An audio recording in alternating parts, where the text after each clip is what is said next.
आज की कहानी शरद नाम के एक लड़के के ऊपर है जो काफी अमीर है। उसकी बेशुमार दौलत, बहुत सारी गाड़ियां और 4 बंगले हैं। उसकी पत्नी का नाम गीतांजलि है। उसका एक बेटा राज शरद का एक जिगरी दोस्त है जिसका नाम है पृथ्वी। वो पृथ्वी को बहुत मानता है और जब भी उसे कोई बड़ा काम करना होता है तो वो अपने दोस्त पृथ्वी की सहायता जरूर लेता था। पृथ्वी भी अपने दोस्त को अचानक से मिली सफलता को देखकर बहुत हैरान था और साथ ही साथ बहुत खुश भी था। पृथ्वी की पत्नी का नाम चेतना है और उन दोनों का भी एक बेटा है, भरत। चल, अब तू खुश है ना?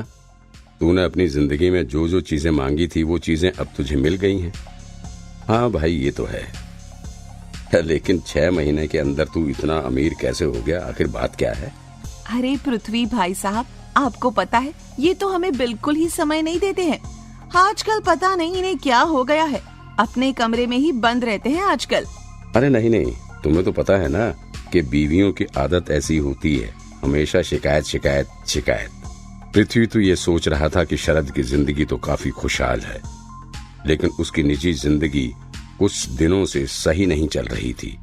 उसकी पत्नी का हमेशा पृथ्वी को कॉल आया करता था और वो उससे हमेशा शिकायत किया करती थी। आप चिंता मत करो गीतांजलि भाभी, शरद सुधर जाएगा। ऐसे ही कुछ समय बीत जाता है।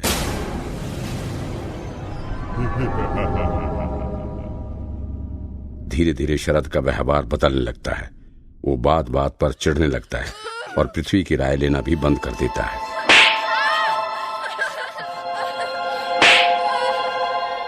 पृथ्वी उससे मिलने के लिए बार बार बोलता है, लेकिन शरद मिलने के लिए भी मना करता रहता है। तभी एक दिन पृथ्वी बिना बताए शरद के घर पहुंच जाता है। वो वहां का माहौल देखकर काफी आश्चर्यचकित हो जाता है। उसका घर काफी सूना था, केवल उसके नौकर ही घर में दिखाई दे रहे थे।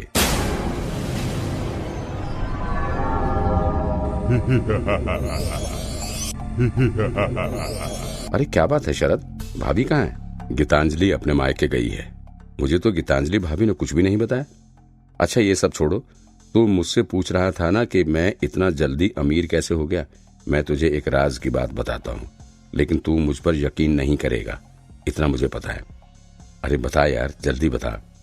मुझे कहीं से एक चिराग मिला है और ये चिराग कोई साधारण चिराग नहीं है। इसमें से एक जिन्न निकलता है जो कि आपकी सारी ख्वाहिशें पूरी करता है और मेरी सारी ख्वाहिशें उसी ने ही पूरी की हैं। अगर तू चाहे तो मैं उसे तुझे दे सकता हूँ। हाँ, मुझे दे दे यार शरद, प्लीज।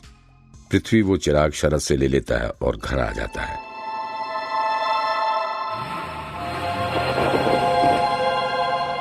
जैसा कि शरद ने उसे बताया था, वो उसे उसी तरीके से रगड़ने लगता है और तभी उसमें से एक जिन्न निकलता है। क्या तुम वाकई में एक जिन्न हो? मुझे तो बिल्कुल भी यकीन नहीं हो रहा है। हुक्म कीजिए मेरे आका, मुझे 2 घर, 3 गाड़ियां और बेशुमार दौलत चाहिए।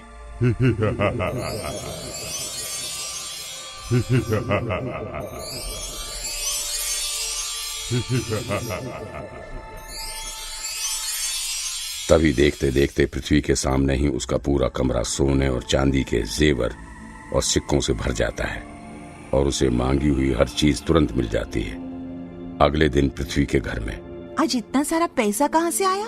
अरे चेतना, ये तो कुछ भी नहीं, अभी देखना हमारे पास क्या क्या कुछ नहीं होगा। वो सब तो ठीक है जी, लेकिन क्या ये सब ठीक है?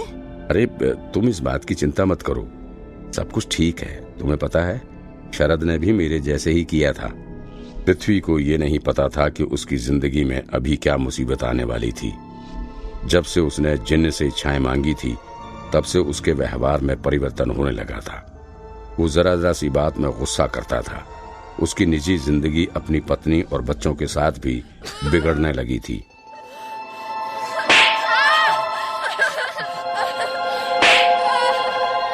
उसे अकेले बंद कमरे में रहना काफी अच्छा लगता है, यहाँ तक कि वो अपने बच्चे के बारे में भी भूल जाता है। उसे यकीन हो जाता है कि शरद ने उसके साथ धोखा किया है और वो इस सब का बदला लेने के लिए उसके घर जाता है।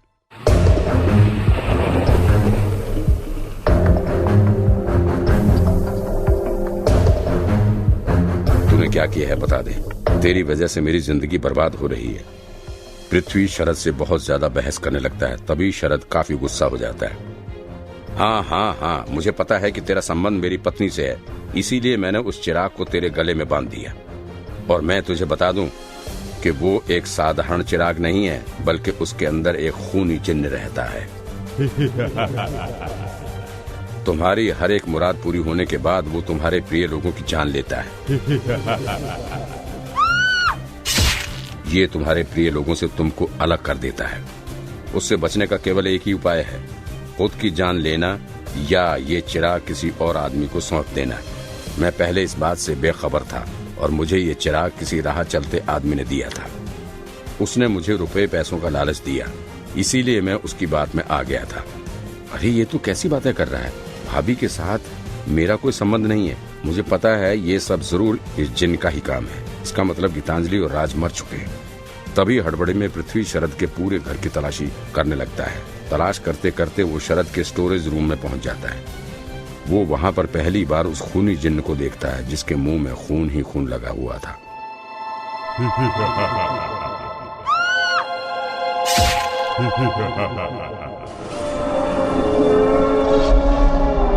वो गीतांजलि के शरीर को फाड़ कर उसके शरीर का मांस खा रहा था और खून पी रहा था। वो उस जिन को मारने के लिए आगे बढ़ता, लेकिन हर औजार उसके शरीर के आर पार हो जा रहा था।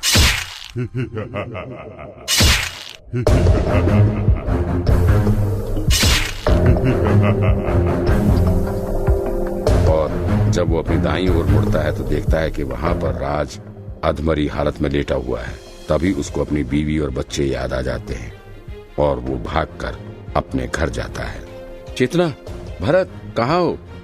वो देखता है कि वो खूनी जिन्न चेतना के पेट में अपने नुकीले हाथों को डालने ही वाला था। उस समय चेतना अपने होश में नहीं थी, लेकिन वो उसके सामने आ जाता है और उसका पेट बुरी तरीके से फट जाता है। उसके शरीर के अंदर की अंतड़ियां तुरंत बाहर निकल जाती हैं, जो कि देखने में बेहद खतरनाक लग रहा था। यहाँ से चला जा खूनी जिन्न, मुझे अब तुझसे कुछ भी नहीं चाहिए। इस तरीके से वो खूनी जिन्न गीतांजलि और चेतना की जान ले लेता है। पृथ्वी की मौत के साथ ही वो जिन्न भी अपनी दुनिया में वापस चला जाता है और समय रहते भरत और राज की जान बच जाती है। अंत में शरद की हालत भी ठीक हो जाती है, परंतु उसे अपने किए पर बहुत पछतावा होता है। इसलिए वो पृथ्वी के बेटे भरत की जिम्मेदारी लेता है।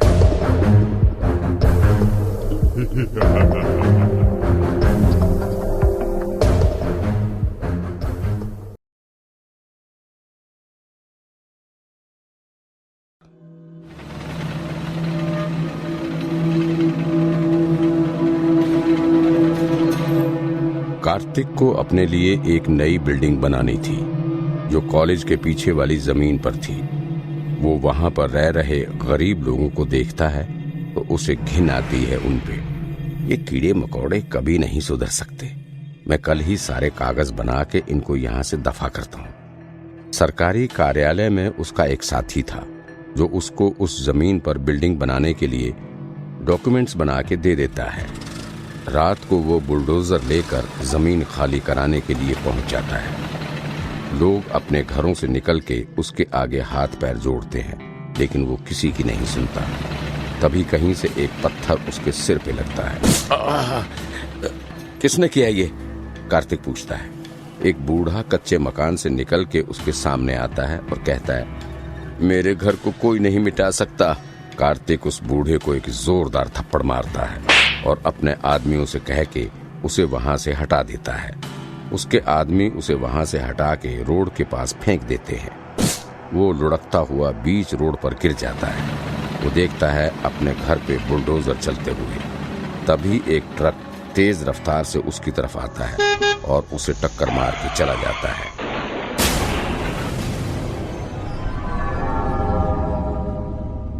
अगले दिन कार्तिक सतीश को कॉल करता है। सुनो सतीश, सरकारी कॉलेज के पीछे वाली जगह साफ हो चुकी है, वहां जाओ और काम लगा दो। मालिक, वहां के लोग, तुम्हारा काम सवाल पूछना नहीं, घर बनाना है, समझे? कार्तिक फोन काट के अपना काम करने लगता है। सतीश अपने साथियों के साथ कॉलेज के पीछे पहुंचता है तो देखता है वहां पर बने हुए सारे कच्चे और पक्के मकान गिराए जा चुके हैं और थोड़ी सी मिट्टी बची है जिसकी ढुलाई चल रही थी। कुछ जगह पर औरतें रो रही होती हैं और बच्चे खाली जगह पर खेल रहे होते हैं। तभी वहां पर 2-3 ट्रैक्टर आ जाते हैं जिनमें घर बनाने का सामान होता है। एक ट्रैक्टर का ड्राइवर ट्रैक्टर खड़ा करके सतीश के पास आता है। तुम ही हो सतीश? हाँ, मुझे कॉन्ट्रैक्टर साहब ने इस जगह पर उनकी बिल्डिंग बनाने का काम सौंपा है। हाँ, इसीलिए तो नाम पूछा है। लेकिन ये सब लोग ये अभी तक गए नहीं यहाँ से? कल यहीं पर बुलडोजर चला था। अब इतनी जल्दी तो कोई अपना घर भूल नहीं सकता ना। लेकिन ये लोग हटेंगे नहीं तो काम कैसे शुरू होगा? उसकी चिंता मत करो। बाबूजी ने इन लोगों को समझाया था कि अगर सुबह तक यहाँ से नहीं गए तो पुलिस बुला लेंगे। तुम काम शुरू करो। अगर कोई तुम्हें रोकेगा तो फोन लगा देना। सतीश उस जगह पर जाता है और काम करना शुरू करता है। तभी एक बूढ़ा आदमी उससे कहता है, तुम्हारा काम कभी सफल नहीं होगा, गरीब की बद्दुआ है तुम्हें। सतीश को बिल्डिंग बनाने में अच्छा नहीं लग रहा था, लेकिन काम तो आखिर काम था। वो नक्शे के अनुसार बिल्डिंग बनाना शुरू करता है। वो 10-10 फीट की दीवार चारों ओर खड़ी कर देता है, लेकिन जैसे ही पीछे वाली दीवार की आखिरी लाइन पूरी करता है, एक बिच्छू कहीं से आता है और दीवार खड़ी कर रहे मजदूर को काट लेता है। मुझे बिच्छू ने काट लिया।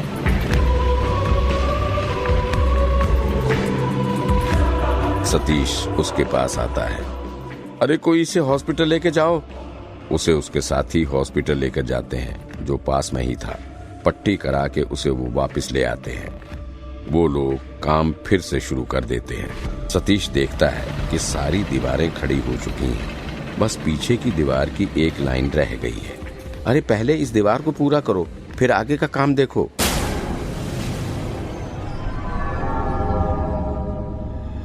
कुछ मजदूर उसमें लग जाते हैं। रात का समय हो चुका था और लाइन लगभग पूरी होने वाली थी। तभी एक मजदूर को दीवार से कुछ आवाज सुनाई देती है। वो कान लगा के सुनता है तो एक आवाज आती है, मैं अपना बदला लेके रहूंगा। वो ये बात अपने साथी को बताता है, लेकिन वो हंस के टाल देता है। तभी उस दीवार के नीचे कई सारे बिच्छू निकलने लगते हैं और सारे मजदूर वहां से भाग जाते हैं। सतीश ये सब देखता है तो उसे अपनी आंखों पे विश्वास नहीं होता। वो आग लेके वहां के सारे बिच्छुओं को जला देता है। सारे मजदूर वापस काम पर लग जाते हैं। तभी एक मजदूर को अपने पीछे एक परछाई दिखाई देती है। वो पीछे मुड़कर देखता है तो उसे कुछ नहीं दिखता। वो अपने साथी को बताता है। उसका साथी, 4 ईंट बस बची हुई हैं ये दीवार पूरी करने में, वो कर और दूसरे काम पर लग जाते हैं। ये जगह सही नहीं लग रही है वैसे भी। वो जैसे ही दीवार की आखिरी ईंट लगाता है, उसे एक बूढ़ा आदमी दीवार के ऊपर बैठा हुआ दिखाई देता है। वो चौंक जाता है और वो बूढ़ा उस पर कूद जाता है।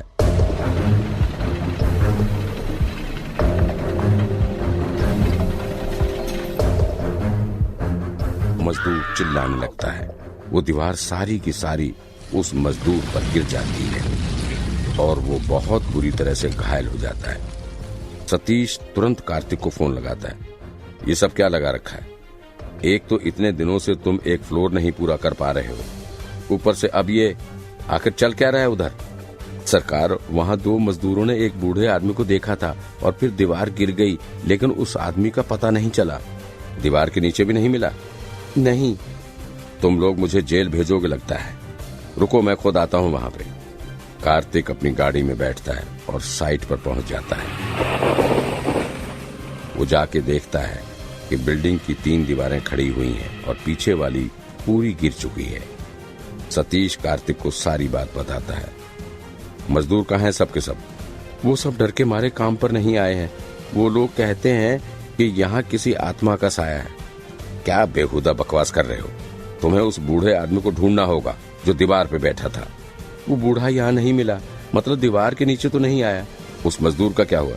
खतरे से बाहर है। तुम उस बूढ़े को ढूंढो, उस पर मैं पुलिस कंप्लेंट करवाता हूँ। सतीश वहां से चला जाता है।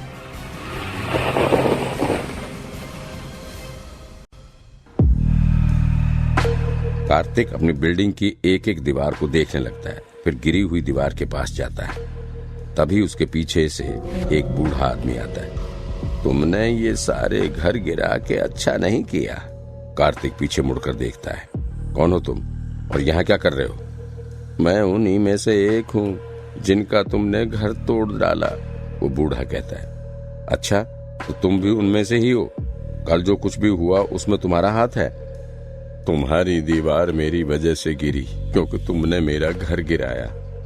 ये प्रॉपर्टी तुम्हारी थी नहीं, तुमने यहाँ पर जबरदस्ती अपने घर बनाए हुए थे, इसलिए उन्हें तोड़ना जरूरी था।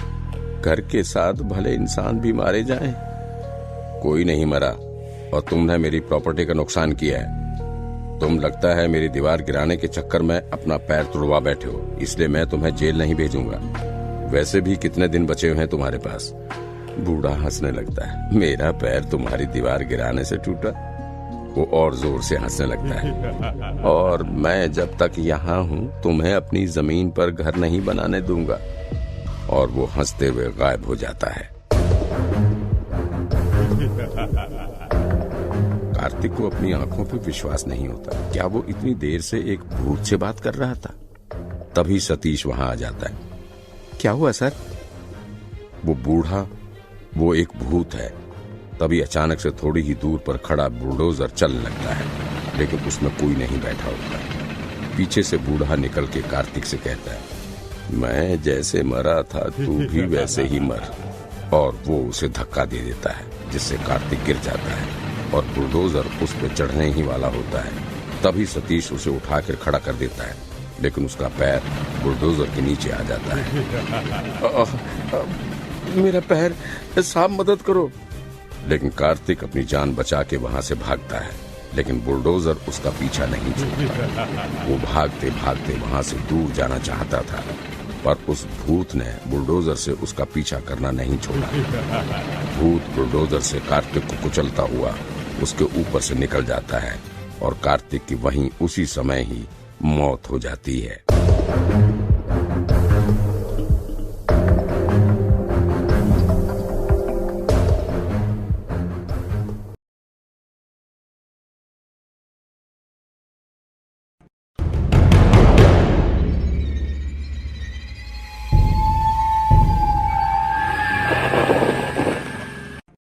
ये कहानी है प्रांजल नाम की लड़की की, जो अपने सपनों को पूरा करने के लिए दिन रात मेहनत किया करती थी। और हाल ही में शहर के एक बड़ी कंपनी में उसकी एक असिस्टेंट के पोस्ट पर जॉब लग गई थी। उसे अपनी जॉब बहुत प्यारी थी और वो अपने काम को अच्छे से करने के लिए हमेशा तैयार रहती थी। उसकी एक ऑफिस की सहेली थी जिसका नाम तनुजा था। ऑफिस जाने के लिए उसका रूट काफी लंबा था, इसीलिए उसे हमेशा ओला बुक करना पड़ता था। जी मैम, बैठिए। हाँ भैया। प्रांजल न केवल मेहनती और समझदार थी, बल्कि बेहद खूबसूरत भी थी। उसके बाल काफी घने, लंबे और आंखों का रंग गहरा काला था। कद लगभग 5 फुट 4 इंच व रंग काफी गोरा था। ऑफिस में भी उसे बहुत से लड़के पसंद करते थे, लेकिन वो इन सब चीजों में कुछ समय के लिए वो ध्यान देना नहीं चाहती थी, क्योंकि वो अपने करियर के लिए बहुत ज्यादा फोकस थी। और बता, सब कैसा चल रहा है? अरे क्या बताऊं, तुझे वो लड़का याद है, नकुल? वो मुझे काफी गंदे मैसेजेस भेजता है। अरे तूने मुझे ये पहले क्यों नहीं बताया? रुक जा, अभी मैं उसकी खबर लेती हूँ। अरे नहीं, पुलिस केस मत करना, नहीं तो बहुत परेशानी हो जाएगी। वैसे ही जिंदगी में बहुत प्रॉब्लम है। तनुजा तुरंत नकुल को कॉल करती है और उसे भला बुरा कहती है। वो उसे धमकाती है कि अगर उसने ऐसा फिर से किया तो वो पुलिस के पास जाएगी। कुछ दिनों के लिए उसकी ये सभी हरकतें बंद हो जाती हैं। अपना सारा काम करने के बाद तनुजा और प्रांजल अपने अपने घर को जाने लगती हैं और प्रांजल फिर से ओला कैब बुक करती है। वो देखती है कि ये तो सेम वही ओला ड्राइवर होता है। भैया चलिए। मैडम, आज आपको बहुत लेट हो गया। जी हाँ, आज थोड़ा काम था ऑफिस में। वैसे मैडम, मेरा नाम प्रवीण है। प्रांजल को थोड़ा अजीब लगता है क्योंकि वो ओला ड्राइवर उससे थोड़ा फ्रेंडली होने की कोशिश कर रहा था। ऐसे ही जब भी प्रांजल ओला बुक करती तो वही आदमी कभी कभी उसे पिक करने आता था। प्रांजल नकुल की वजह से हमेशा परेशान रहती थी और उसे ऐसे परेशान देखकर प्रवीण बार बार उससे उसकी परेशानी के बारे में पूछता था। प्रांजल को भी प्रवीण का नेचर पसंद आने लगता है। मैडम, आप परेशान मत होइए, मैं हमेशा आपकी सेफ्टी का ध्यान रखूंगा। Thank you so much. तभी एक दिन ओला बुक करने के बाद वो इंतजार कर रही होती है। तभी वहां पर नकुल आ जाता है और वो प्रांजल से बदतमीजी करना शुरू कर देता है।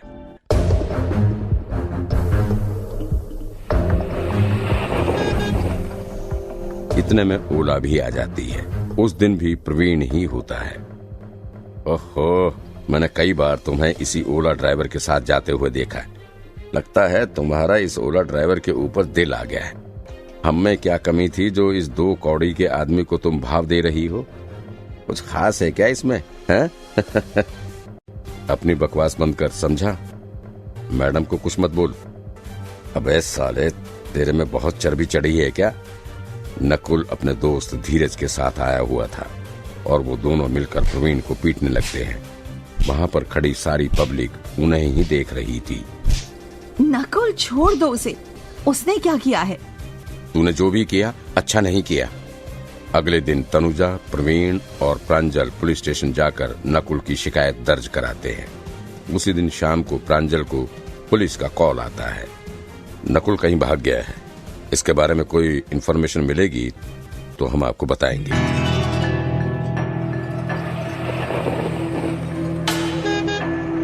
समय के साथ प्रवीण को प्रांजल से प्यार हो जाता है, लेकिन प्रांजल के दिल में प्रवीण के लिए ऐसा कुछ भी नहीं था और वो अपनी ख्यालों की दुनिया में ही जी रहा था।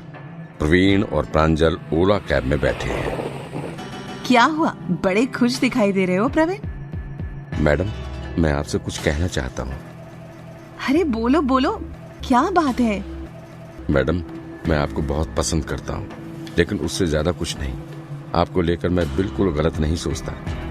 बस जो दिल में था मैंने बता दिया। ये बात सुनकर प्रांजल के तो होश उड़ जाते हैं। इस तरह की बातें मत करो प्रवीण, मुझे नहीं पसंद ये सब। वो उसे गाड़ी रोकने के लिए कहती है और प्रवीण गाड़ी नहीं रोकता है। प्रांजल उसे धमकाती है, लेकिन वो कार दूसरी दिशा में ले जाता है। प्रांजल अपना फोन निकालती है तो प्रवीण उससे फोन छीन लेता है। प्रांजल चिल्लाती रहती है, लेकिन प्रवीण उसकी एक भी नहीं सुनता। मेरी बात तो सुनिए मैडम, प्लीज। मुझे कुछ नहीं सुनना। तुम गाड़ी रोक रहे हो या मैं कूद जाऊं? प्रांजल दरवाजा खोलने की कोशिश करती है, लेकिन नहीं खुलता। कुछ दूर जाकर प्रवीण कार रोक लेता है। तभी नकुल अपने दोस्त के साथ आता है और चाकू निकाल लेता है।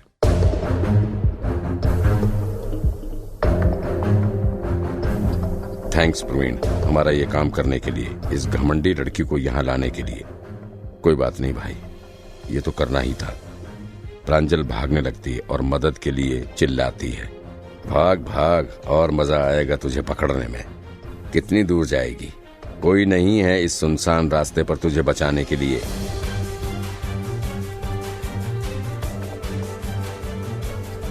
नकुल और उसका दोस्त भी प्रांजल के पीछे भागते हैं और हंसते रहते हैं।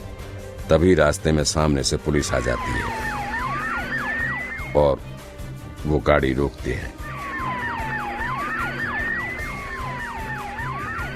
नकुल और उसका दोस्त वहां से मुड़कर भागने लगते हैं, लेकिन पुलिस दौड़कर उन्हें पकड़ लेती है। सर, बचाइए मुझे, ये तीनों मुझे मार डालेंगे। देखिए मैडम, हम पर भरोसा रखिए, अब आपको कोई कुछ नहीं कहेगा। सबको पुलिस स्टेशन ले जाया जाता है। नकुल और उसके दोस्त को सलाखों के पीछे डाल देते हैं, क्योंकि इसी ने आपकी जान बचाई है। नकुल ने आपसे बदला लेने के लिए प्रवीण को बातों में लिया। नकुल ने प्रवीण को उसी जगह पर आपके साथ आने के लिए कहा था, ताकि वो आपके साथ गलत कर सके, लेकिन प्रवीण ने पहले ही ये बात हमें बता दी, इसलिए हम समय पर आपको बचाने के लिए पहुंच सके थे। अगर ये प्रवीण बातों में आ जाता तो आज आप जिंदा ना होती। प्रांजल हैरान हो जाती और खुद पर शर्मिंदा भी होती है। वो प्रवीण से माफी मांगती है और प्रवीण का धन्यवाद देती है।